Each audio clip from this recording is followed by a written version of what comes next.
welcome back to KA MMA. I'm Khalil Deal, I'm Andy O. and we are KA MMA. We are about to talk about the final predictions for the main card, or final predictions, thoughts, and face-offs for the main card for Jared Cannonier versus Nasruddin Imavov. And we are going to get it started here with the first fight. Okay, we got Puneli Soriano against Miguel Beza. Here I'm sticking with Miguel Beza, which would be a very easy pick, in my opinion, except for the fact that Baeza, his chin may not be all there, right? Like once he gets hit, he starts acting all funny and he ends up getting put out, right? Punahele Soriano provides a lot of power, but the thing is, Miguel Beza took a lot of time off since his last knockout. He's a better striker, he's a lot more technical, and Punahele Soriano is just so telegraphed, a lot of wide looping shots, barely any combinations. If Beza stays smart and out of the fire, uses his speed to his advantage, I think he should win this one all day long. But there's always that risk when a guy is chinny, you know? So I'm going with potentially a tougher chin, a little smarter style, and a win for Miguel Beza here. All right, we are in agreement with the first fight of the main card here. I got Miguel Baeza as well to get the win. Miguel Baeza, man, look at this is a great shot here. Good job on the photo here, Andy O. This is a great shot. Miguel Baeza, as you can see here, he's taller than Punahele Soriano. He's super in shape. This guy is absolutely in ridiculous shape. He's ripped, he's muscular, he's bigger than Punahele Soriano. Soriano's in good shape as well, but you can see that Baeza is just more muscular. He's just bigger in size. You can look at the size of his traps there and his chest. He's ripped. He's muscular. Yeah, man, this guy is definitely in great shape, a bit better than Soriano. I think he's going to get the win here, man. He's very good on the feet, very hard, very good strikes, very powerful striker. He's got good leg kicks, and he's going to see Punahele Soriano's punches coming at him from a mile away, man. He makes it so obvious when he comes in with his looping hooks. And those big, huge hooks that he throws. His straight jab is not even that great on Punahele Soriano. Now, people say that Soriano is a good wrestler and stuff like that, but most of the fights I've watched of this guy, I don't really see him using his wrestling that much. I don't really see him using his grappling that much. If you watch a fight, I was watching one of the fights against with Baeza there, and he did take down his opponent. He was using some good grappling. Miguel Baeza can grapple and he's pretty decent on the ground as well. I got Baeza winning this one by KO or decision. What about you? Yeah, KO decision for me also. All right, man. So we are in agreement here. Yeah, I just think Miguel Baeza, even though he's coming off that long layoff there, I think he's going to be, he's going to be better. I'm telling you that layoff benefited him in his circumstances than it hurt him. I really think that. Yeah. I mean, the layoff, I guess, is good. He had to rest his brain there, especially after, getting knocked out, pretty badly in his last fight against Andre Fiallo, and getting knocked out prior to that against Chaos Williams. But, Dustin Solfis subbed Punahele Soriano in his last fight. And Soriano also got knocked out by Roman Kopylov as well. So it's not like Soriano's any much better. He lost a split decision to Nick Maximov, who's also a very good grappler.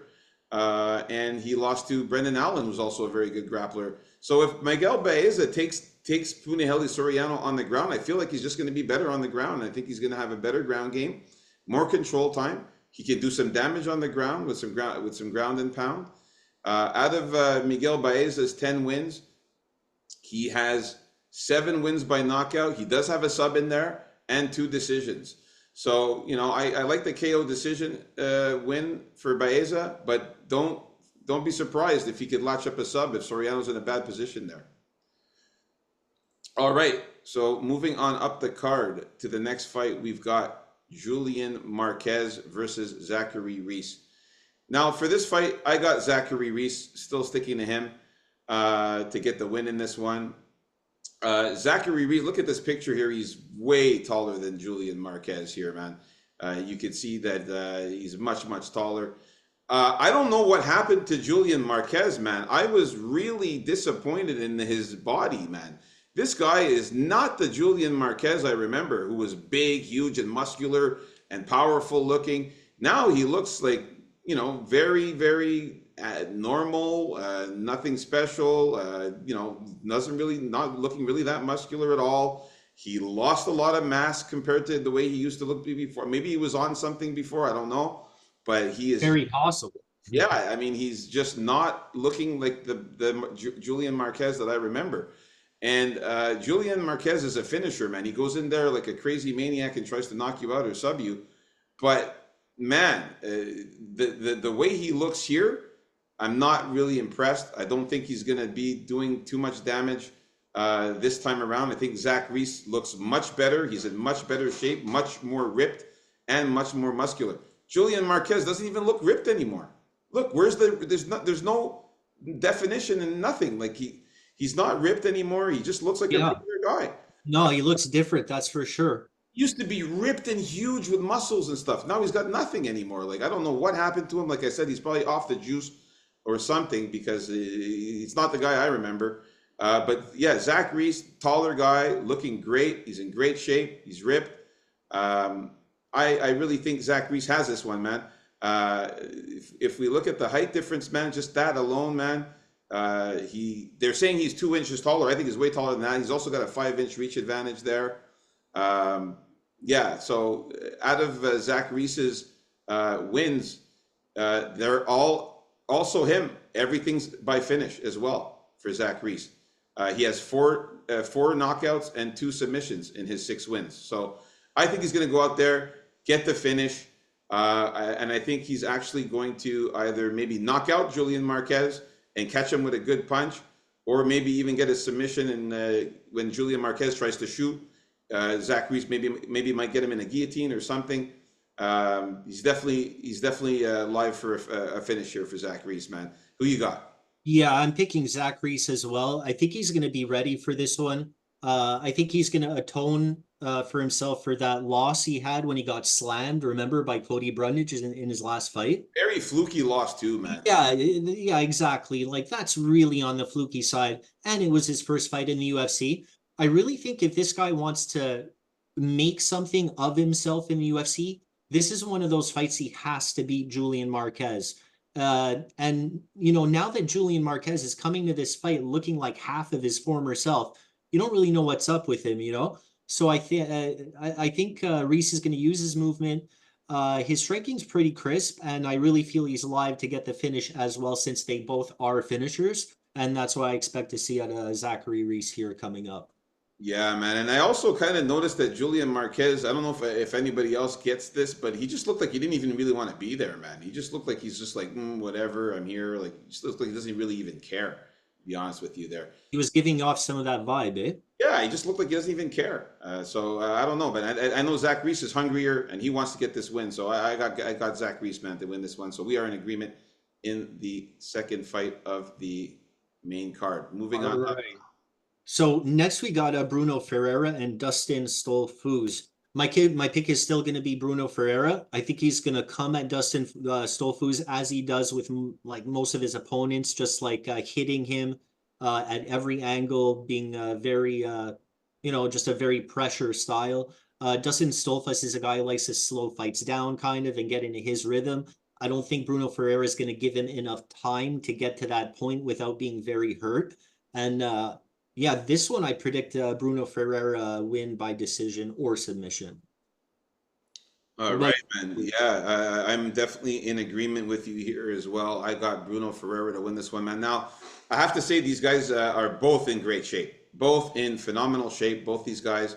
Bruno Ferreira slightly thicker, a little bit thicker than Dustin Stolfus, but Dustin Stolfus is also very muscular and ripped there, as you can see in this picture. He looks muscular and ripped there. He's also taller than Bruno Ferreira, but I think that Bruno Ferreira hits harder. I think he's just going to punch him harder. He hits very, very, very hard. He's a powerful striker. Bruno Ferreira is also good on the ground as well.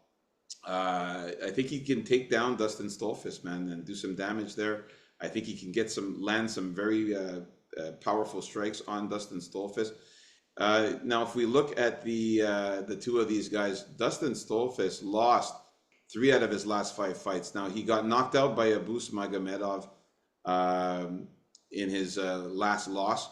Then the loss before that, he got subbed by Gerald Mearshart, and then he lost to Rodolfo Vieira by submission as well. So Stolfus is very susceptible to submissions.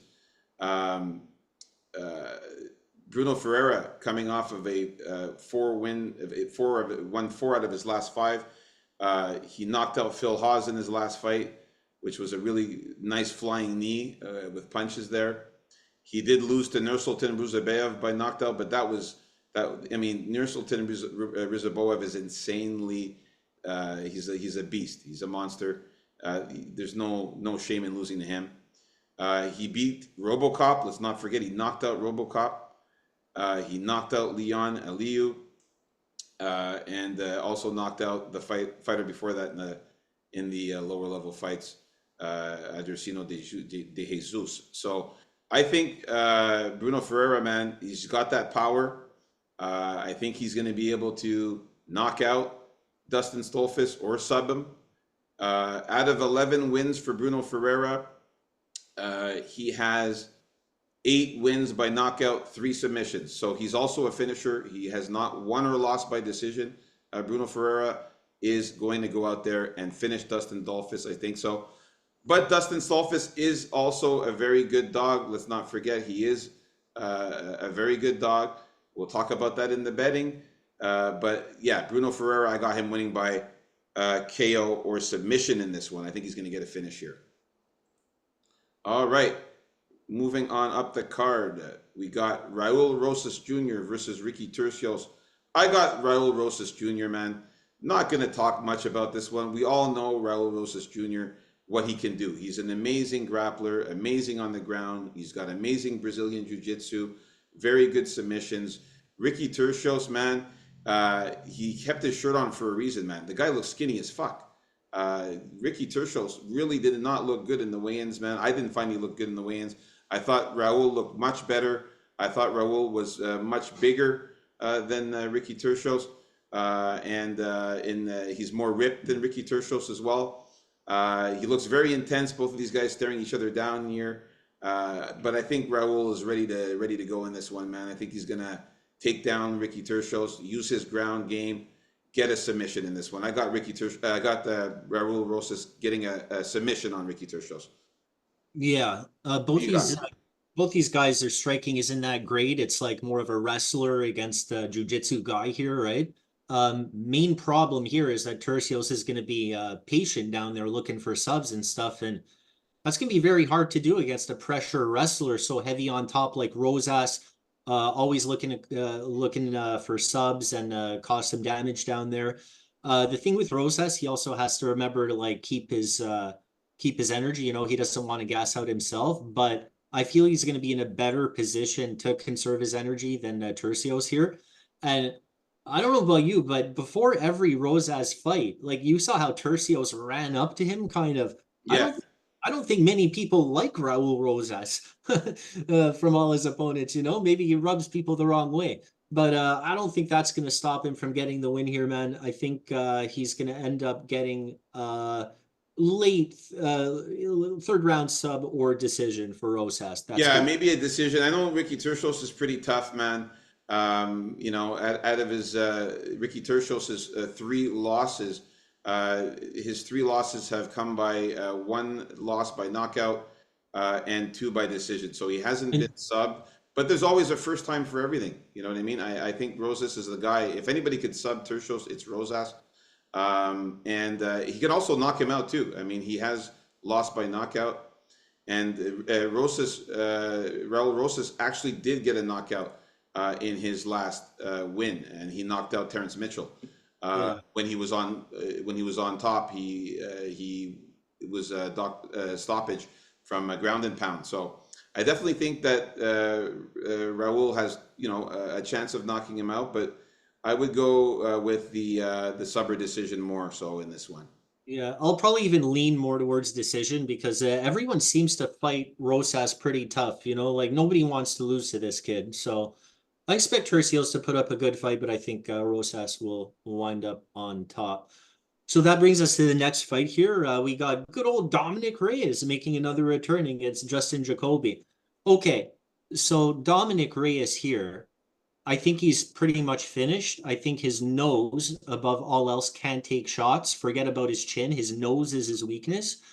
And I notice here his last fight, right? He's been knocked out 3 times in a row.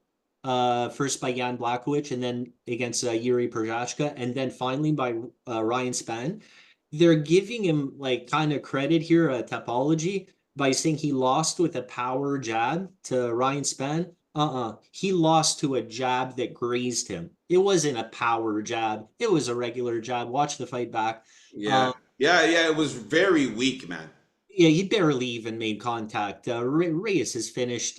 If I were Jacoby, man, priority number one is to like try to be precise and hit that nose. That's the first thing I would do.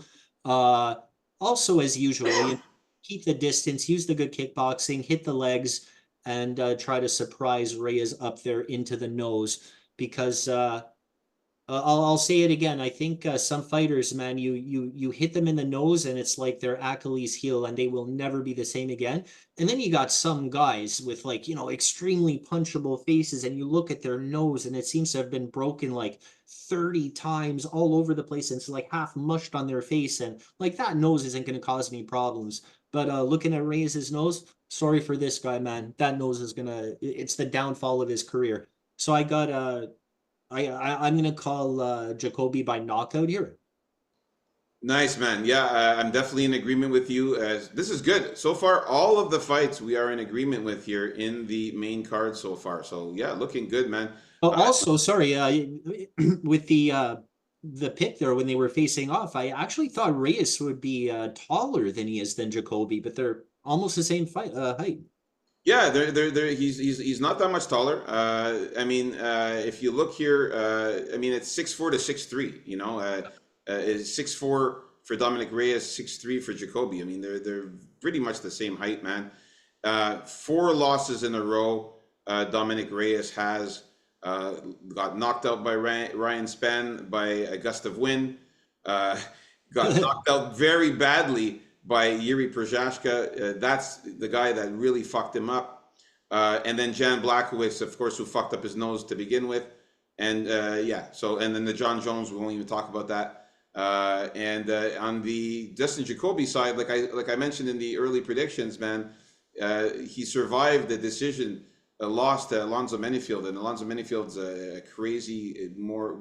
I mean, you can't even compare the power and the strikes of Alonzo Menifield compared to Dominic Reyes. I mean, Dominic Reyes he's got his feather punches compared to Alonzo Menifield there. He beat Kennedy Nzechukwu, who I told you I really like. Nzechukwu's way taller as well than Jacoby, and he still got the knockout on him. And he lost to Azamat Mirzakhanov by decision, and Khalil Roundtree, another super built tough guy.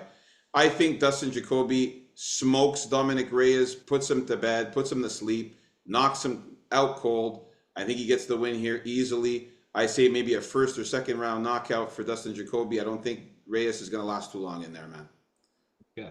So next we got Jared. Oh, is it already the main event? We are at the main event Oh, of the evening. Jared Cannonier versus Nasruddin Imavov. In this one, of course, I got to go with my boy Jared Cannonier, the I brother. thought you were gonna flip.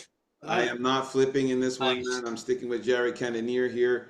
Nasruddin Imavov is, he looks taller and stuff like that, but man, Jared Cannonier is fucking built like a tank. He is ripped, muscular, more built than Imavov. No, Imavov is very good. Is in very good shape. I'm not going to say that he's not in good shape. He's very ripped as well, but Cannonier is just the bigger guy. He's got more mass to him and more muscles to him. And again, what I really hate in these face-offs, and you can see it in this picture, good picture, Andy O, that stupid smile on Imavov's face, that little grin smile there, that little geeky smile. What is that? Like, what are you smiling about? Cannonier's not even looking at him, not even bothering him. Cannonier was like waving his arms, like he wanted to Yeah. get out of there. It seemed Like he's like not even looking at him, man. Like, he's like, yeah, yeah, yeah, whatever. Cannonier's going to go in there and get the win on Imavov. I think Imavov's going to tire out in the later rounds. Cannonier, man, this guy is 40 years old, but he has the body and he acts like a 30-year-old, man. The guy is in phenomenal shape. He's got great cardio. I think he's going to piece up Imavov on the feet. Cannonier is going to attack those leg kicks on Imavov. He's got good leg kicks. I think he's going to hurt Imavov with the leg kicks, which will slow him down. I don't think Imavov is a threat to take down Cannonier at all. And I think Cannonier is going to land some very hard punches on Imavov, slow him down, tire him out, and eventually either get the finish. I think I got him winning by, let me see here, I have him winning by KO or decision. So he might get a knockout on him or just win a decision for having the more significant strikes. yeah, Imavov's a guy who likes to slow it down. If it were up to him, he would be way back kickboxing rage, keep Cannonier away.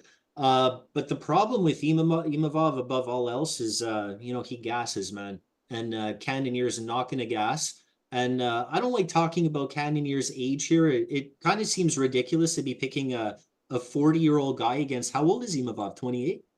Imavov is, let's see here. Yeah. All right. So 28. He's 28. And yeah, 28 to 40, man. 12-year difference in age, man. seems a little ridiculous in picking Cannonier, but man, take a look at him and then judge. I don't think this guy is slowing down yet. I think this guy still has way more energy as far as a 5-round fight goes than Imavov, and he's going to do his classic. Come in there, not wildly, but with his little bursts in there, he has to come in. He's shorter, but what's going to help him is I believe their reaches are about the same.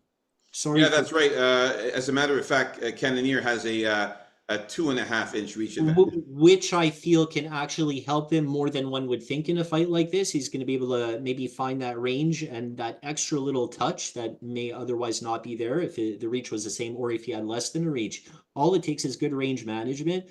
And really, man, it's about the endurance. If he hits him with a couple leg kicks and it gets to round 3, 4, we're going to see Imavov really slowing down. And Cannonier should be able to pour it on him then. I predict it's going to go to decision. That will be my final pick for Cannonier. All right, man. So in agreement with all the fights in the main card, me and Andy O, this is good sign because when we are in agreement with all of the fights, it looks like we do good in the betting when that happens. So stay tuned for our official bets video coming up next. And this is the final predictions here for the main card. All right, KAMMA. Tune into our official bets video coming up next. Like and subscribe. Like and subscribe, folks.